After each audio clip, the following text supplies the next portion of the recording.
Salut à tous les amis, c'est Aken, j'espère que vous allez bien. Aujourd'hui on se retrouve dans une nouvelle vidéo où je vais vous parler de threads qui viennent de Reddit, le format classique. Ça fait longtemps qu'il y a eu les vacances et tout, donc on revient en douceur avec des petites histoires que vous allez apprécier j'espère. Des histoires qui ont fait évoluer la chaîne au tout début, les threads de Reddit, c'est ça qui m'a vraiment lancé dans le YouTube game comme on dit. J'espère que la vidéo vous plaira, si c'est le cas n'hésitez pas à la liker et à vous abonner à la chaîne. Et on est parti pour se plonger dans ces deux histoires de Reddit.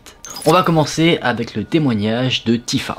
Tifa dit que son expérience traumatisante s'est passée quand elle avait aux alentours des 20 ans. Elle devait partir en road trip avec un très bon ami à elle et également avec la famille de cet ami.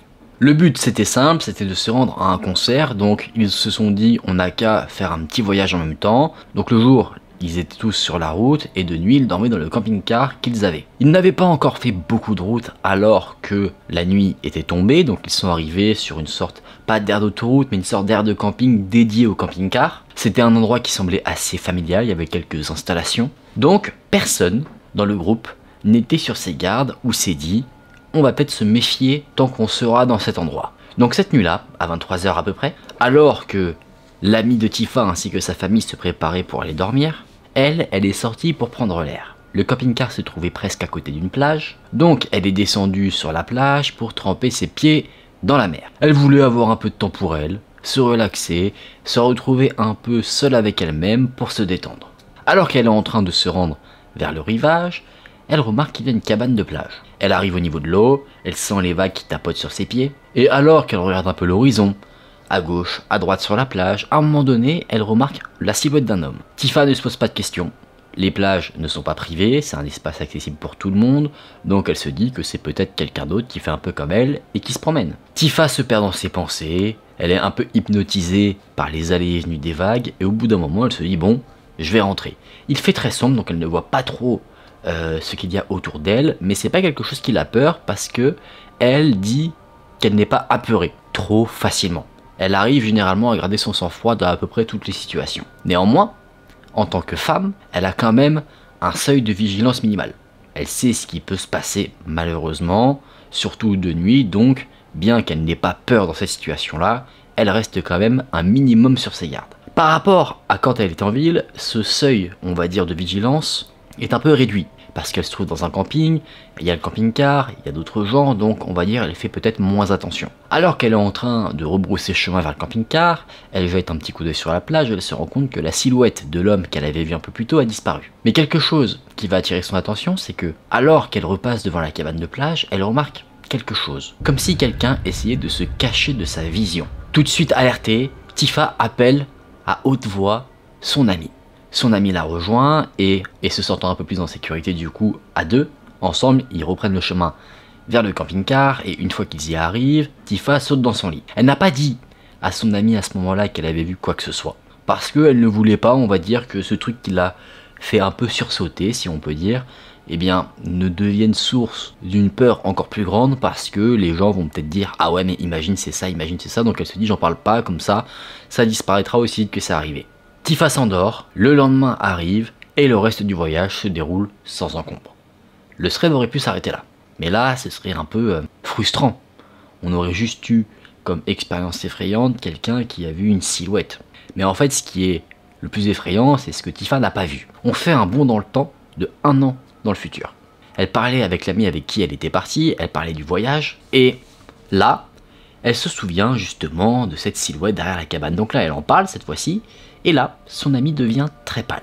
Parce que le petit frère de cet ami a raconté quelque chose des mois après le fameux road trip. Il a raconté quelque chose à toute la famille pendant le petit déjeuner. Et il a dit que cette fameuse nuit, 1 an dans le passé, ce frère s'était levé assez tardivement dans la nuit pour aller chercher de l'eau. Il est passé à côté de la fenêtre, à côté de son lit, et quand il l'a fait, il a vu quelque chose. Il a vu un homme qui se tenait à l'extérieur de la caravane et qui regardait à l'intérieur, au travers de la fenêtre. Dès que l'homme a compris que le petit frère l'avait vu, il s'est enfui. Ça a effrayé ce petit frère, et comme Tifa, avec son expérience sur la plage, il a occulté un petit peu ce qui s'est passé parce que ça le terrifiait trop. En ayant ce bout d'histoire également, Tifa comprend clairement que l'homme l'a suivi. Elle a essayé de reconstituer un petit peu le parcours, elle se dit que probablement la silhouette qu'elle avait vue au loin quand elle est arrivée sur la plage, c'était lui, qu'il s'est caché, peut-être qu'il attendait d'attaquer Tifa, et que voyant que Tifa retournait vers le camping-car, là il s'est mis hors de vue.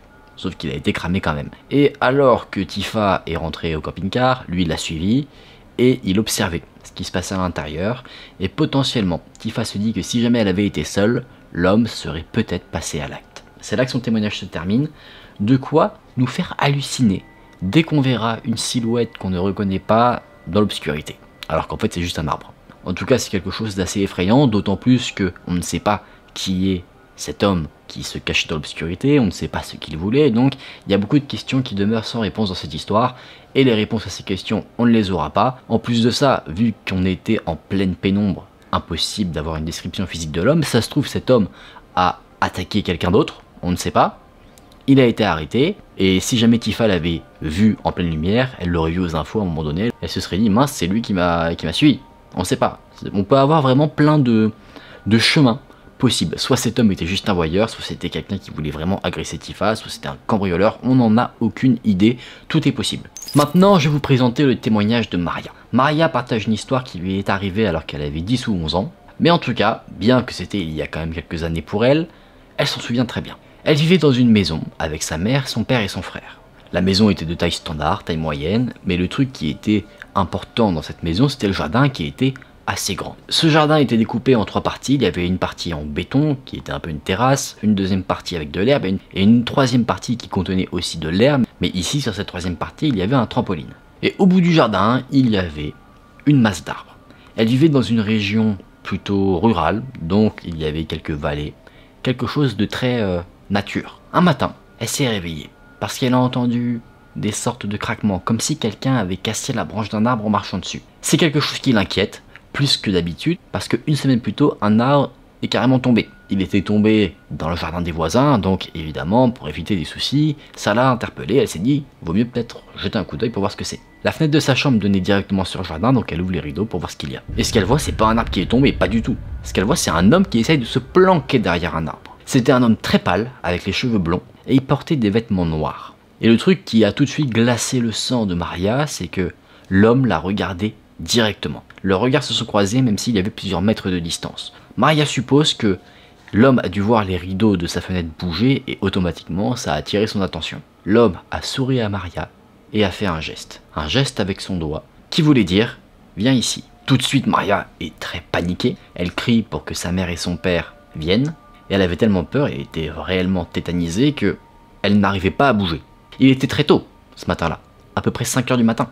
Donc il a fallu quand même un petit moment pour les parents de se réveiller, de comprendre un petit peu ce qu'il se passait. Quand je dis un peu de temps, c'est pas des minutes, hein, mais une trentaine de secondes, ce qui peut paraître interminable quand tu te retrouves dans la situation de Maria. Et du coup, quand le père arrive dans la chambre de Maria pour voir ce qu'il se passe, l'homme effrayant s'est recaché derrière les arbres. Maria était très secouée, elle a dit à son père ce qui s'était passé, ce qu'elle avait vu. Le père immédiatement a voulu en découdre avec cet individu qui s'était infiltré sur sa propriété. Il est donc allé voir au niveau des arbres, mais le temps que le père s'y rende, l'homme avait déjà pris la poudre d'escampette. Le temps a passé un petit peu et Maria a commencé à oublier cette histoire. On avance de 3 mois dans le temps et Maria est avec sa mère en train de regarder la télévision.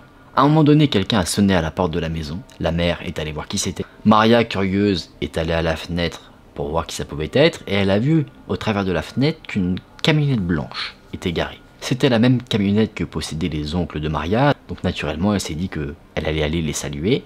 Elle est donc sortie du salon pour y aller. Alors qu'elle arrive sur le porche, elle se rend compte que ce n'est pas ses oncles. C'était la même personne que Maria avait vue dans le jardin 3 mois auparavant. Ça lui a fait extrêmement peur et elle s'est quelque peu cachée derrière sa mère et l'homme, en la voyant, lui a fait le même sourire que quand il l'a vue pour la première fois. Maria voulait dire immédiatement à sa mère « c'est lui le mec qui était dans le jardin », sauf qu'aucun son ne sortait de sa bouche, elle n'arrivait pas à parler. L'homme était là en soi pour faire un peu de la pub, il demandait s'il y avait besoin de changer les fenêtres ou des trucs comme ça, la mère a dit que non, et l'homme est reparti. Il lui a pas donné de carte de visite ou quoi que ce soit, au cas où, il a juste dit « ok très bien » et il s'est barré. Cette camionnette blanche n'avait pas de logo d'entreprise sur les côtés, elle n'a pas frappé chez les voisins, donc clairement, Maria a compris que la cible de cet homme c'était sa maison, et peut-être encore pire, elle-même. Donc quand l'homme est parti, Maria dit à sa mère que c'était lui qu'elle avait vu. Et du coup, la mère se sent assez mal à l'aise. Elle ne sait pas trop quoi faire. Laisser couler. Appeler la police sachant qu'elle n'a pas de nom. à part une description physique, elle n'a pas pris la plaque d'immatriculation, donc elles sont un peu bloquées en soi dans cette situation. Un mois plus tard, Maria obtient son premier emploi. Un petit emploi pour les jeunes, un travail étudiant, où son travail consistait à livrer des journaux. Elle travaillait avec son meilleur ami, tout se passait bien. Et à un moment donné, l'hiver est arrivé. Et bah c'est sûr qu'à force de dire dans Game of Thrones, l'hiver vient, et bah au bout d'un moment il est là. Du coup, en hiver, comme vous le savez, la nuit tombe plus tôt. Donc au bout d'un moment, Maria automatiquement se retrouve à travailler de nuit parce qu'elle travaille après l'école, donc à partir de 16h30, la lumière commence nettement à disparaître pour laisser place à l'obscurité. Et alors qu'à un moment donné, elle faisait son travail tranquillement, elle remarque que quelque chose la suit. Je suppose que vous l'avez deviné, une camionnette. Et qui se trouvait au volant de la camionnette? Évidemment, le même homme que Maria avait vu et qui avait sonné chez elle. Étant en vélo avec son ami, Maria essaye de semer cette camionnette. Finalement, ils arrivent non pas à la semer, mais à aller dans un magasin pour se mettre en sécurité là où il y avait du monde. Là, Maria appelle sa mère, lui explique ce qu'il s'est passé. La mère, évidemment, la croit. Elle dit « Ok, attends-moi là, je vais venir te chercher ». Le temps que la mère arrive, la camionnette est partie. La mère a récupéré Maria et là, ils se sont dit « C'en est assez, on prévient la police ». Donc, la police a été prévenue. Un rapport a été rédigé par les agents de police pour essayer de mettre la main sur cet individu effrayant et mystérieux. Et cette fois-là, c'était la dernière fois pour Maria où elle a vu cet homme. C'est quelque chose qui s'est passé il y a longtemps pour elle, mais elle dit que le visage de cet homme hante encore aujourd'hui ses pensées. C'est là que son témoignage s'arrête. C'est quelque chose de très traumatisant, je pense, pour quelqu'un de vivre ce genre d'expérience, même s'il n'y a pas de contact, si on peut dire, direct entre la personne effrayante et Maria. On voit clairement que la vision juste de cet homme et ses agissements la rendent mal à l'aise et lui font peur, à tel point qu'aujourd'hui elle s'en souvient encore. Ça, c'est ça qui fait aussi très peur dans ce genre de situation. C'est pas forcément que la situation en elle-même, mais aussi le souvenir qu'on en garde après. On en a fini pour ces histoires, les amis. J'espère qu'elles vous ont intéressé, qu'elles vous ont plu. Je ne souhaite à personne de vivre ce genre d'expérience. Vous me direz dans les commentaires si ça vous a mis des petits frissons. N'hésitez pas à me dire également en commentaire ce que vous pensez de ces histoires. Selon vous, quelles sont vos théories, quelles étaient les intentions des personnes, parce qu'on n'a vraiment dans les deux histoires aucun contact entre la personne qui raconte son histoire et la personne qui la terrifie. Donc là, on a des histoires où les questions demeurent encore une fois sans réponse. J'avoue, je suis un peu frustré, mais je préfère qu'on n'ait pas de réponse aux questions plutôt qu'il soit arrivé malheur aux personnes qui racontent leur histoire. Je préfère prendre ce positionnement-là. Les amis, si vous avez passé un bon moment devant la vidéo, n'hésitez pas à la liker et à vous abonner à la chaîne. Nous, on se retrouve très vite dans une prochaine vidéo. Prenez soin de vous, c'était Aken. Salut!